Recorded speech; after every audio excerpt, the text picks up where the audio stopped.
Hello friends, चले एसेছি আপনাদের সামনে। আজকে আমি বানাবো মৌরলা মাছের বেগুন দিয়ে চচ্চড়ি। মৌরলা মাছ আমি প্রথমেই ভালো করে নুন হলুদ দিয়ে ভালো করে ভেজে রেখেছি, দেখতে পাচ্ছেন। এর সাথে নিয়েছি আমি বেগুনগুলোকে আমি এরকম সরু সরু করে কেটে নিয়েছি। সরু সরু করে কাটা বেগুন, খুব বড় সাইজের বেগুন নেবেন না, মাঝারি ছোট সাইজের বেগুন কেটে লম্বা লম্বা করে কাটা নিয়েছি। কাঁচা লঙ্কা,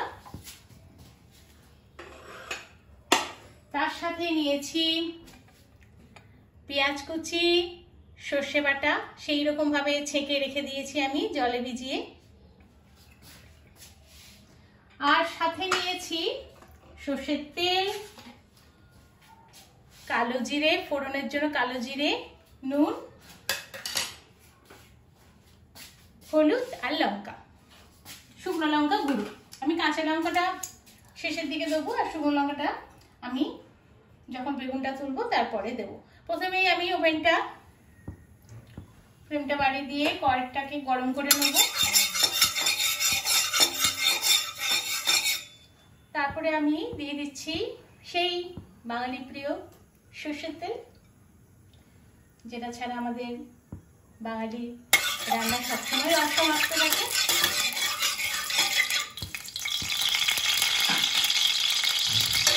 তেলটাকে আমি ভালো করে গরম করে নেব।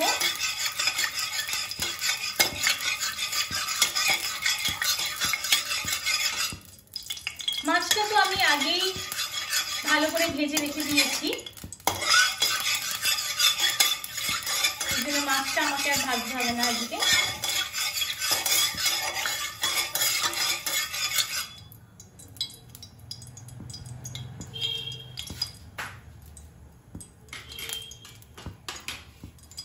প্রথমেই আমি তেলের উপরে দিয়ে দেবো কালো জিরে, একটু কালো জিরে,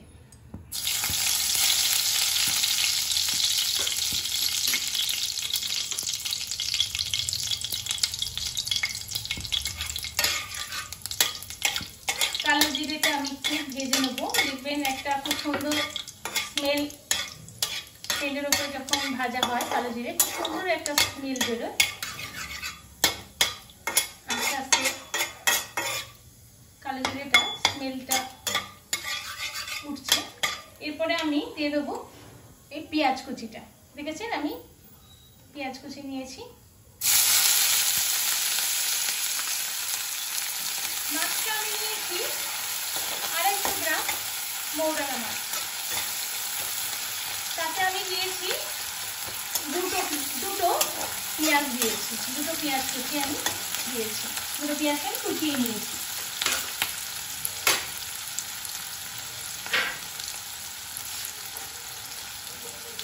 ফ্লেমটা বাড়ানোই থাকবে। আমি পেঁয়াজটা একটু ভাজা ভাজা করে নেব।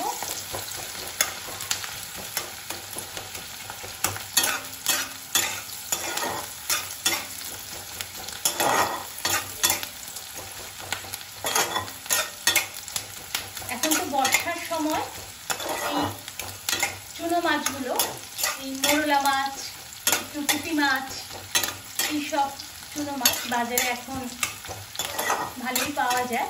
তা মৌরলা মাছটা ভীষণ টেস্টি, মাছটা ভীষণ খেতে সুন্দর মৌরলা মাছটা, এবং ছোটো মাছটা খাওয়া ভীষণ উপকারী, কারণ ক্যালসিয়াম প্রচুর পরিমাণে আমরা এখান থেকে পেয়ে যাব, যার ফলে বড় মাছের সাথে সাথে সব সময় আমাদের এই ছোট মাছ খাওয়া অভ্যেস করাটা খুব জরুরি।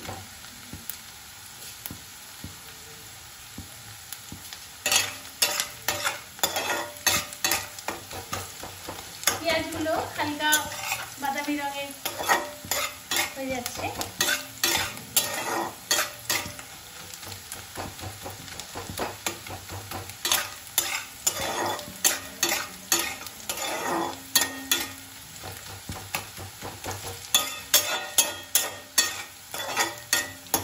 এরপরে আমি স্লাইস করা বেগুনগুলো দিয়ে দেবো। বেগুনগুলোকে আমি দেখেছেন কিভাবে আমি লম্বা লম্বা লম্বা সরু সরু করে কেটেছি, যার ফলে খুব সহজেই এটা ফ্রাই হবে এবং খুব সহজেই এটা সিদ্ধও হয়ে যাবে। দেখেছেন সরু সরু লম্বা লম্বা করে আমি কেটেছি বেগুনগুলোকে। এবার আমি দিয়ে দেবো বেগুনগুলোকে, আস্তে আস্তে আমি বেগুনগুলোকে দিয়ে দেবো।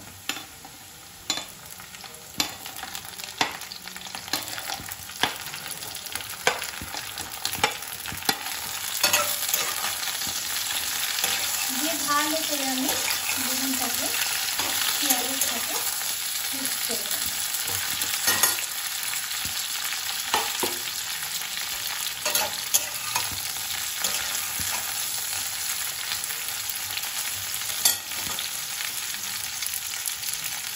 মাছ ভাজার সময় হলুদ গুঁড়ো দিয়েই মাছটা ভাজা হয়েছে, ওই জন্য অল্প একটু হলুদ গুঁড়ো আমি দিয়ে দেবো, একটু অল্প করে আমি হলুদ গুঁড়ো দিয়ে দিচ্ছি।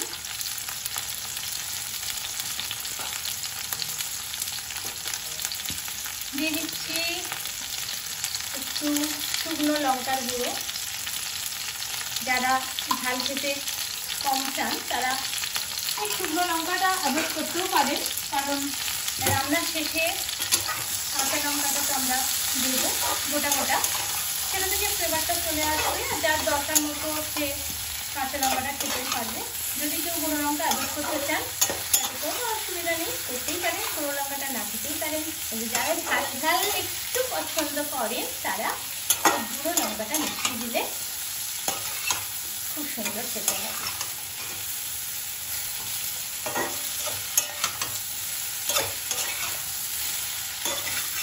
আমি 250 গ্রাম মাছে এই 4টে বেগুনকে এরকম লম্বা লম্বা করে কেটে মিশিয়ে দিয়েছি।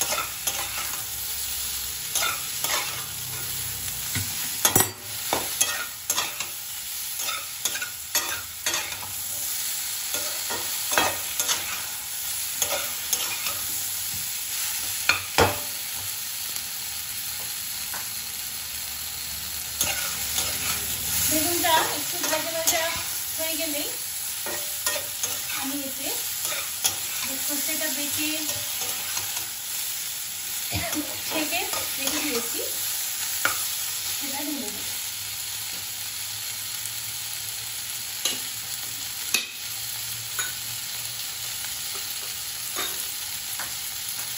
বেগুনটা আমার ভাজা ভাজা হয়ে গেছে। বেগুনগুলো সরু সরু করে কাটলে কি হয়, খুব চটজলদি রান্নাটা হয়ে যায়, খুব তাড়াতাড়ি এই রান্নাটা করা যায়।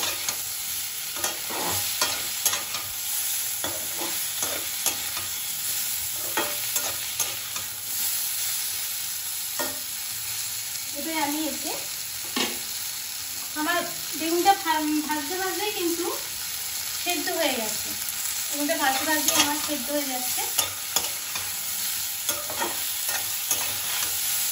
এরপর আমি এতে দিয়ে দেবো এই সর্ষের যে আমি জল করে রেখেছি ছেঁকে বেটে, তারপরে আমি ছেঁকে নিয়েছি সর্ষের জলটা, এই জলটা আমি দিয়ে দেবো আস্তে আস্তে।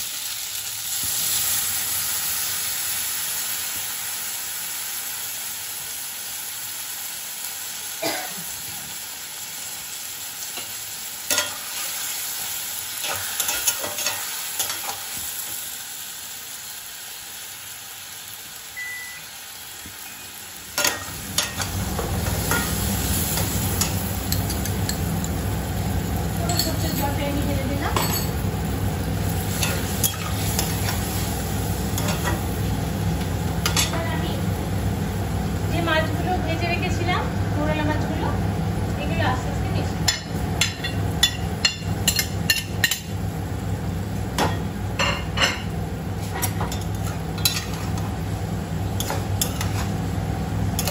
খুব বেশি এটা জল দেবো না, এটা খুব শুকনো শুকনোই হয়।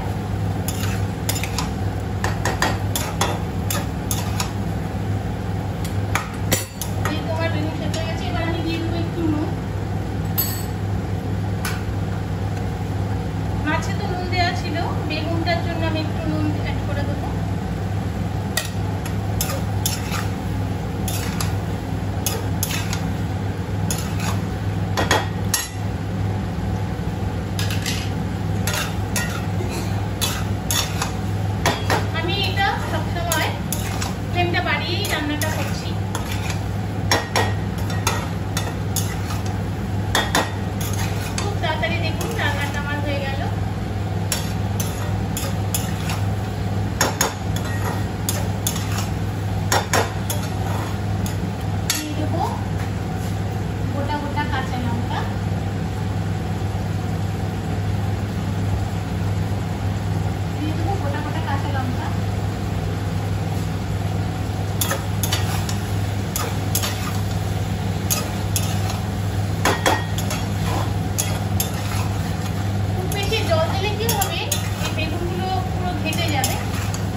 বাটা কাঁচা